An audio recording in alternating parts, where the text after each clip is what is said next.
एक नई वीडियो के साथ आज मैं फिर हाजिर हूं, आपका होस्ट और दोस्त विक्रांत जोशी। आपका स्वागत करता हूं मेरे रिव्यू मास्टर में, जिसमें हम लेके आते हैं दिन भर की स्पेस और डिफेंस न्यूज की टॉप खबरें। तो चलिए जान लेते हैं। यदि आपने इस चैनल को सब्सक्राइब नहीं किया हुआ है तो अभी जाके करें और बेल आइकन जरूर दबाएं।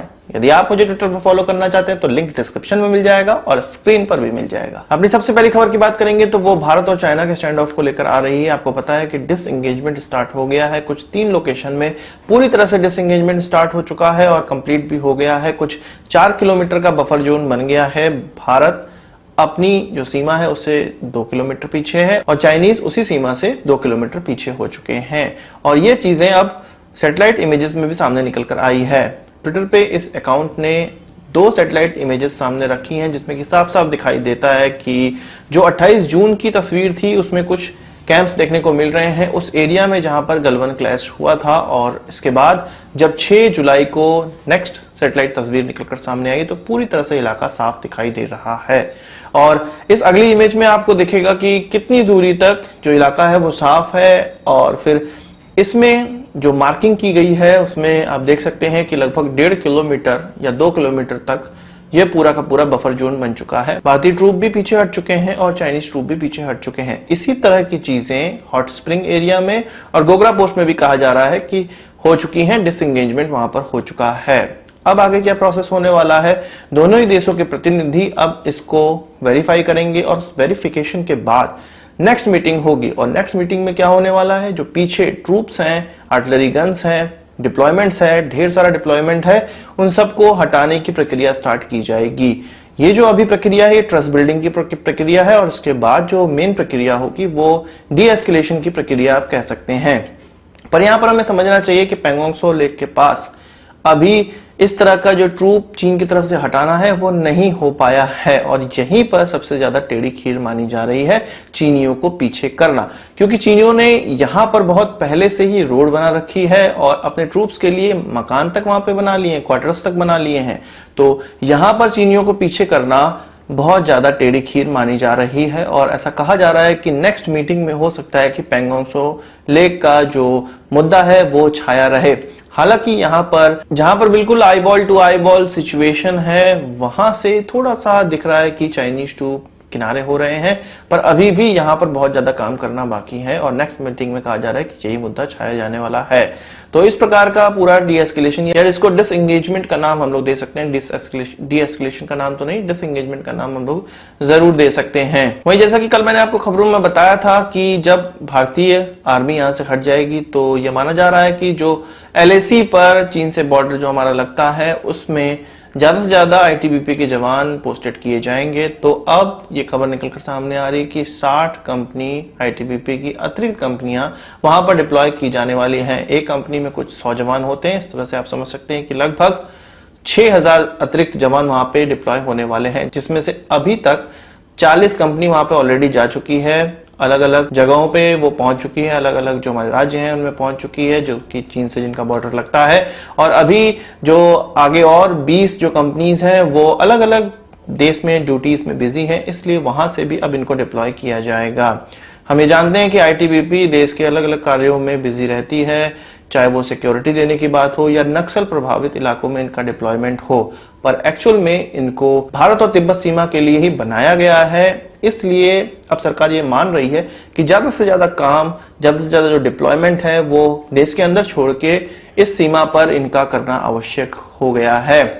वहीं हम लोगों ने यह भी खबर में सुना था कि 8 से 9 नई बटालियन इनकी रेज करनी है, बनानी है, जिसमें कि एक बटालियन में कुछ 1000 जवान होते हैं, यानी कि 8 से 9000 और जवानों की संख्या इनमें बढ़ानी है।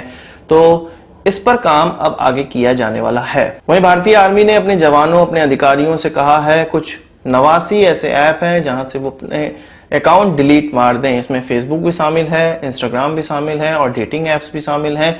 वो 59 चाइनीज ऐप तो शामिल हैं ही जिनको अभी हाल ही में बैन किया गया है। इनके अतिरिक्त कुछ ऐसे अकाउंट जिनका इस्तेमाल चाइना या पाकिस्तान हैकिंग में कर सकता है, हमारे जवानों की डिटेल उससे ले सकता है। इन सभी से भारतीय जवानों को और अधिकारियों को कहा गया है कि अपने अकाउंट डिलीट मार दें और बहुत से लोगों ने इस पर डिलीट भी मार दिए हैं और 15 जुलाई तक डेडलाइन दी गई है। 15 जुलाई तक सारे लोगों के अकाउंट डिलीट हो जाने चाहिए। वहीं एक और खबर निकलकर सामने आ रही है और ये चीन की तरफ से निकलकर आ रही है। जेट 10 का नाम आप लोगों ने जरूर सुना होगा। चीन का एक अच्छा अटैक हेलीकॉप्टर्स को माना जा सकता है जिसकी 100 से ज्यादा संख्या उन्होंने ऑलरेडी इंडक्ट कर रखी है। 2013 में उन्होंने शुरुआती इंडक्शन स्टार्ट किया था। कामोव के द्वारा इसको डिजाइन किया गया है और चाइना के साथ मिलकर रशिया ने इसको डेवलप किया हुआ है और चाइना इसका प्रोडक्शन करता है अपने घर के अंदर ही। और ये उनका फ्रंटलाइन अटैक हेलीकॉप्टर माना जा सकता है जो कि एयर टू ग्राउंड अटैक कर सकता है और एयर टू एयर भी अटैक कर सकता है। जब भारत ने अपनी वीडियोस और फोटोज में अपाचे हेलीकॉप्टर की जो गतिविधि है उसको दिखाना स्टार्ट किया जो कि 22 की संख्या में हमारे पास है, अब जाके चीनी मीडिया इस हेलीकॉप्टर को दिखाना स्टार्ट कर रही है और कह रही है कि यह सीमा पर अब डिप्लॉय हो चुका है और अपने कारनामे जरूर दिखाएगा आगे चल के। तो इस चीज से आप समझ सकते हैं कि चीन कभी भी यह नहीं चाह रहा है कि डी एस्केलेशन जैसी चीज हो। वो जब भी मौका मिलेगा तब जाके अपना रूप जरूर दिखाएगा। वहीं अगली खबर में हम लोग बात करते हैं नेपाल की। तो जैसा कि हम जान रहे थे कि केपी ओली की सरकार बिल्कुल वहां पर जाने वाली है। दो जो प्रमुख वहां की कम्युनिस्ट पार्टियां हैं जो कि मिलके एक एनसीपी का गठन की हुई हैं, एक ऐसे कम्युनिस्ट पार्टी का गठन की हुई हैं जो कि अभी सरकार चला रही है और दोनों के को चेयरमैन उनकी पुरानी पार्टियों के चेयरमैन हैं। जैसे कि केपी शर्मा ओली को चेयरमैन है और उधर से पुष्प कमल दहल दूसरे को चेयरमैन हैं। तो मैंने आपको यह खबरों में बताया था कि जब केपी शर्मा ओली ने यह कहा था कि भारत उनकी सरकार गिराने वाली है और तख्ता पलट करने वाली है, तब जो कम्युनिस्ट पार्टी के और भी लोग हैं, जितने सदस्य हैं जो कि प्रधानमंत्री बनना चाहते हैं और अलग अलग पोस्ट प्राप्त करना चाहते हैं, उनका कहना था कि केपी शर्मा ओली को या तो इस जो कम्युनिस्ट पार्टी है उसका को चेयरमैन से इस्तीफा दे देना चाहिए या प्रधानमंत्री के पद से इस्तीफा दे देना चाहिए। जिस पर सोमवार को एक मीटिंग होने वाली थी, अंतिम निर्णय होने वाला था और केपी शर्मा ओली बताने वाले थे कि क्या वो करने वाले हैं। वो मीटिंग नहीं हुई, बुधवार तक टाल दी गई। आज जब ये मीटिंग होने वाली थी तो फिर से इस चीज को आगे टाल दिया गया है और 2 दिन आगे बढ़ा दिया गया है।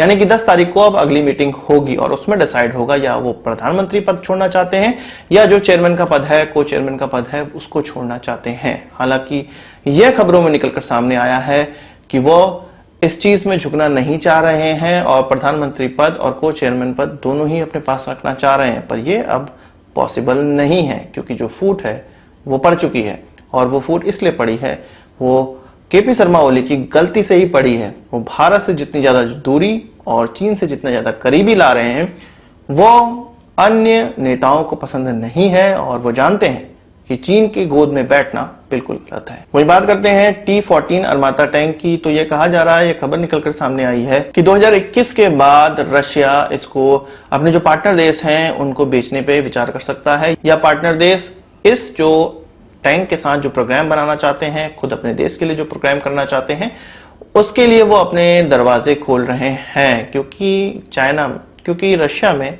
फंड क्रंच है, उनके पास पैसे नहीं है, तेल के दाम गिरे हुए हैं, तो वो चाहते हैं कि अलग अलग प्रकार के इक्विपमेंट जैसे कि S-300, S-400 और अलग अलग एयरक्राफ्ट जैसे कि MiG-35 ये उनकी प्रायोरिटी लिस्ट में है। इनको वो बेचें, अपने जो मित्र राष्ट्र हैं उनको बेचें और उसके बाद जो उनसे पैसे मिले उससे वो अपनी इकोनॉमी को संभाले। और इसी कड़ी में एक नया नाम अब जुड़ गया है, वो T-14 अरमाता टैंक जुड़ चुका है जो कि उनका सबसे एडवांस टैंक कहा जा रहा है। और इस टैंक का इस्तेमाल अलग अलग प्रकार की व्हीकल्स डेवलप करने में किए जा सकते हैं।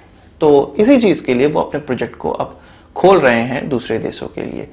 आज की इस वीडियो के लिए बस इतना ही। आशा करता हूं आपको वीडियो पसंद आया होगा। आप इसको एक बड़ा थम्स अप जरूर देंगे। इस वीडियो से संबंधित कोई सवाल सुझाव हो कमेंट बॉक्स में जरूर लाइएगा और यदि आपने हमारा चैनल तो सब्सक्राइब नहीं किया उसे भी कर लीजिए क्योंकि हम इस प्रकार की वीडियो लाते रहते हैं। नमस्कार, थैंक यू, जय हिंद। अपनी सबसे पहली खबर की बात करेंगे तो वो भारत चाइना फेस ऑफ को लेकर आ रही है। हमने कल ही की खबर में यह सुना था कि गलवान वैली, हॉट स्प्रिंग और गोगरा पोस्ट से कुछ चाइनीज ट्रूप पीछे जाने लगे हैं। तो ये कहा जा रहा है कि गोगरा पोस्ट से जो पूरा का पूरा डीएस्केलेशन हो गया है, डीएस्केलेशन नहीं डिसएंगेजमेंट इसको कहना ज्यादा सही होगा। इसके अलावा हॉट स्प्रिंग एरिया में भी डिसएंगेजमेंट स्टार्ट हो गया है, उसमें कुछ दिन और लगेंगे, उनका तंबू थोड़ा ज्यादा है तो उसको हटाने में समय लगेगा। इसके अलावा गलवान वैली से भी कल मैंने आपको बताया था कि डिसएंगेजमेंट स्टार्ट हो गया है। और हमने कल यह भी जाना था कि पेट्रोल पॉइंट 14 जहां पर